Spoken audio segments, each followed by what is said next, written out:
మనలోకి.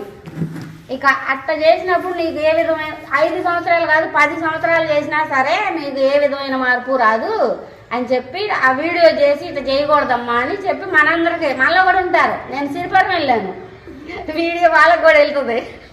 అక్కడ 2-3 కళ్ళు తెరిచి చూస్తున్నారు. నేను ఒక 5 నిమిషాల ముందర లెగుతున్నా, వాళ్ళు కూడా సంవత్సరం నుంచి చేస్తున్నాం, ఏ విధమైన మార్పు లేదంటుంటే అప్పుడు నేను కళ్ళు తెరిచా ఒక 5 నిమిషాల ముందల. అసలు ఎట్ట కూర్చున్నారో ఏందో చూద్దామని 2-3 కళ్ళు తెరిచారు. కళ్ళు తెరిచిన ఆయన చూసి మళ్ళీ మూసుకుంటున్నారు. అట్ట చేయకూడదు. అట్ట చేసామంటే మనకేం తెలీదు, ఎనర్జీ రాదు, వచ్చినా కానీ అర్థం కాదు. నొప్పులు తగ్గించుకునేంత శక్తి ఒంట్లో నిలబెట్టుకోలేము అనమాట. సంగతులు ఎవరి సంగతులు అన్నా పట్టించుకుని ఆ సంగతి వేరే వాళ్ళకి చెప్పాల్సి వచ్చినప్పుడు అది ఏం జరిగిద్దో చిన్న కథ చెబుతా. ఒక రాజుగారు ఉంటాడు ఊర్లో. ఆ రాజుగారు ఎవరు ఒకళ్ళకి భోజనం పెడతాడు, బ్రాహ్మణులకి రోజు ఒకళ్ళకి భోజనం పెట్టాలి. ఆయన ఎవరికైనా పెడితే కానీ భోజనం చేయడు. అట్లా భోజనం తయారు చేస్తున్నారు బయట చక్కగా మనిషిని పెట్టి చేపిస్తుంటే ఆ దొడ్లోనే ఒక పాము ముంగీస అవి 2 గద్ద అవి 2 పోట్లాడుకుని ఆ పాముని పట్టుకుని పైకి వెళ్ళింది. ఆ గద్ద పైకి వెళ్ళినప్పుడు అది గింజుకునేటప్పుడు విషం కక్కుకుంటూ వచ్చిద్ది. ఆ పాత్రలో పడిద్ది ఆ విషం. ఆ పాత్రలో పడి ఆ భోజనం ఆ పంతులు గారికి పెడతారు కదా, ఆయన చనిపోతాడు. చనిపోయినప్పుడు చిత్రగుప్తుడు అడుగుతాడు ఏమని, అసలు గద్ద ఖాతాలో వేయాలా, పాము ఖాతాలో వేయాలా, వండిన వాళ్ళ ఖాతాలో వేయాలి, పెట్టిన వాళ్ళ ఖాతాలో వేయాలి, ఎవరి ఖాతాలో వేయాలి, ఇది నాకు అర్థం కావట్లేదని చిత్రగుప్తుడు అడిగితే నాకు కూడా అర్థం కావట్లేదురా, కొంచెం ఆగు చూద్దాంలే అంటాడు. చెప్పలేకపోతాడు. అప్పుడు అయిపోయింది సరే అని ఊరుకుంటారు. తెల్లారి మళ్ళీ మామూలుగానే భోజనం తయారు చేస్తూ ఉంటాడు. ఇంకొక ఆయన వస్తూ ఉంటాడు, బ్రాహ్మణ. అప్పుడు వస్తూ ఉంటే పలానాళ్ళ ఇంటికి వెళ్ళాలని దారి అడుగుతారు కదా, మనసుంటే వాళ్ళు ఉంటారుగా, ఎందుకయ్యా వెళ్తున్నావు, నిన్న ఒకరికి పెట్టారు, ఆయన చచ్చిపోయాడు, ఈ రాజుగారు ఏందో రోజు బ్రాహ్మణం చంపుతాడో ఏమో, మరి భోజనాలను పెట్టినాడు, నిన్న ఒకటి లేపేశాడు అని చెప్పిద్ది ఒక ఆమె. పైన ఆయన అంటాడు, నాకు నిన్నటి నుంచి అర్థం కాలేదురా, ఈ ఖాతాలో వేసేయి అని చెబుతాడు. అది పక్క వాళ్ళ సంగతులు మనం పట్టించుకుని పని కల్పించుకుని మరి చెప్పామంటే మన ఖాతాలో వచ్చి పడతాయి. నువ్వు చెప్పినవి ఉంటాయే, నువ్వంటే నువ్వు కాదు, మళ్ళీ చెప్పిన వాళ్ళ ఖాతాలో పడతాయి. అవి మంచి కానీ చెడు కానీ మనకెందుకు, ఏమో నాకు తెలియదు అంటే ఒక మాటలో పోయా, అంత గొప్పది మరి చెప్పకూడదు. అసలు ఒక్కొక్కసారి ఇలాంటి సంగతులు కాపరాలే పోతాయి. మా ఊర్లో నేను చిన్నగా ఉన్నప్పుడు ఓ భార్య భర్త ఉన్నారు, వాళ్ళకి 2 అమ్మాయిలు 1 అబ్బాయి. అయితే అది ఇప్పటికీ గుర్తుండిపోయింది. అయితే ఆమె క్యారెక్టర్ మంచిది కాదని ఎవరో అన్నారంట వాళ్ళ ఆయనతో. ఒక ఆమెను వచ్చి అడిగాడు, మీ అక్క గురించి ఏందో చెప్పుకుంటున్నారు నిజమేనా? ఆమె ఏమనాలి, ఏమో బాబాయ్య నాకు తెలియదు, నేను ఎప్పుడు చూడలేదంటే ఒక మాటలో పోయా, అవునంట అనేసింది. ఇక చూడు ఆయనకి పిచ్చెక్కి రైలు ఎక్కిపోయి రైలు కింద పడ్డాడు. ఆయన చనిపోయాడు. ఆ చిన్న పిల్లలు 2 అమ్మాయిలు పెళ్ళిళ్ళు అవ్వలేదు ఎవరికి. ఆమె బాధ చెప్పనాలో కాదు. అట్లాంటి పనులు చేసినప్పుడు మరి ఆమె జీవితం పాడు చేసినట్టేగా. ఆ ఖాతా ఎవరికి పోయిద్ది, ఆ వచ్చినాకే వచ్చింది. అట్లాంటివి ఎప్పుడు ఎవరి గురించి మనం కల్పించుకొని చెప్పకూడదు. మనకెందుకు తెలియదంటే ఒక మాటతో పోయిద్ది కదా, అంతే కదా.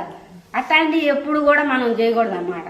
బుద్ధుడు ఏం చెప్పాడు, ఎందుకయ్యా ఇదంతా తిరిగి ఈ రకంగా చేస్తున్నావు, నువ్వు రాజ్యాన్ని వదిలిపెట్టి అంటే, ఏం చేశాను, నేను కావాలని వచ్చాను, నేను పోగొట్టుకున్నాను కానీ సంపాదించుకోలేదు అన్నాడు. ఏందో ఈ పోగొట్టుకున్నది, దుఃఖము, రాగద్వేషాలు, కోపము, ద్వేషము, ఇట్లాంటివన్నీ పోగొట్టుకున్నానని చెబుతాడు. అయ్యే కదా మనకు లేకుండా ఉంటే మనం మనిషిగా మారేది. మనుషులు అవ్వాలంటే ముందర అవన్నీ పోవాలి. అవి పోయినాడే మనం మనిషిగా ఎదుగుతాం. ఇక్కడ నేను నాది అనేది ఏది లేదు, ఇదంతా అనుభవాల కోసం వచ్చాం. మాకు 3, మా నాన్నకు 3 అంటే అక్క, అన్న, నేను 3 పుట్టాం. 3 పుట్టిన తర్వాత 2 పుట్టిన తర్వాత ఇక 3వ వాళ్ళు వద్దులే, ఎందుకు మనమే చేయలేని వాళ్ళం అయితే 2 చాలన్నాడు మా నాన్న. 2 చాలంటే మా అమ్మ ఏడ్చింది. ఈ వద్దాం లేదు అక్కని ఎదురుగెరగలేదు. అంతలోనే మా అమ్మ వచ్చింది.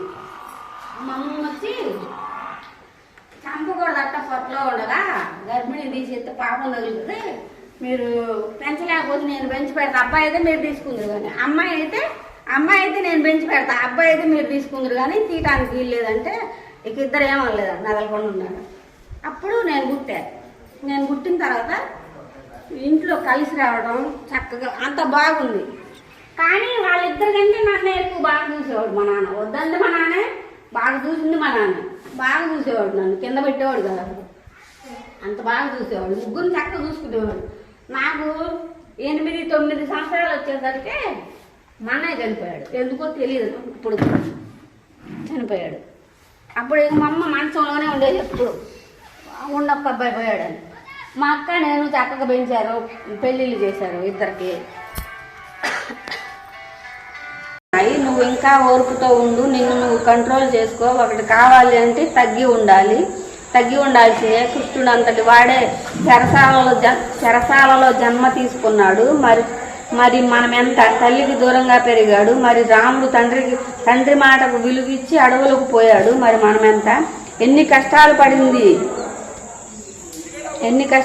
ద్రౌపది, ఎన్ని కష్టాలు పడింది సీతమ్మ తల్లి, ఎన్ని కష్టాలు పడింది. మరి మనం ఎంత అర్థం చేసుకొని నిన్ను నువ్వు తెలుసుకో. ఆత్మ అంటే ఏంటో అర్థం అవుతుంది. ఆత్మ ఒక్కటే సత్యమని తెలుస్తుంది. నిన్ను నువ్వు ఇంకా మార్చుకోవాలి. ఇక్కడ నీ కోసం ఏమీ లేదు, ఇదంతా అమ్ముల పొద. ఇక్కడే పెనవేసుకుంటే చిక్కుకుపోతావు. కాస్త ఓర్పుతో ఉండు. నువ్వు ఎంత సహనంతో ఉంటే అంత ఎదుగుతావు. నీ దివ్య జీవితం అర్థం అవుతుంది. నువ్వు ఎదిగిన కొద్దీ ఎరుకొని పెంచుకో. సాధ్యమైనంత వరకు మౌనంగా ఉండు. మౌనమే అన్నిటికీ సమాధానం. కాస్త జాగ్రత్తగా ఉండు. ఎన్ని అవరోధాలు ఎదురైనా మొక్కలోని విశ్వాసంతో ఉండు. అన్నీ సర్దుకుంటాయి. నువ్వు చేస్తున్న పనులకు, నీ పట్టుదలకు నీకు దోహాలు. నీవు ఒంటరిగా ఫీల్ అవ్వకు. నీకు మేమంతా అండగా ఉన్నాము. Okay, thank you.